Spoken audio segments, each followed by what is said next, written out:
শিশুদের মধ্যে সড়ক সুরক্ষা সম্পর্কে সচেতনতা বৃদ্ধি করার লক্ষ্যে শুক্রবার রাজধানীর উমাকান্ত একাডেমিতে অনুষ্ঠিত হয় এক সচেতনতা শিবির।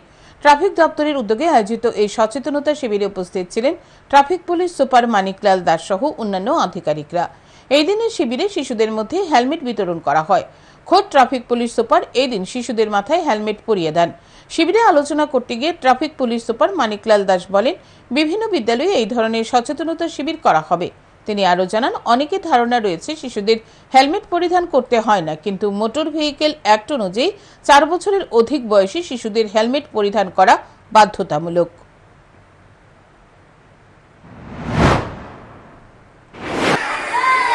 অনেকের একটা ধারণা যে বাচ্চাদের হেলমেট পরতে হয় না। আপনাদেরকে আমি আপনাদের মাধ্যমে সবাইকে সচেতন করতে চাই যে মোটর ভেহিকেল অ্যাক্ট অনুসারে 4 বছরের বেশি যারা ছাত্র ছাত্রী আছে, বাচ্চারা আছে, সবাইকে হেলমেট পরতে হয়।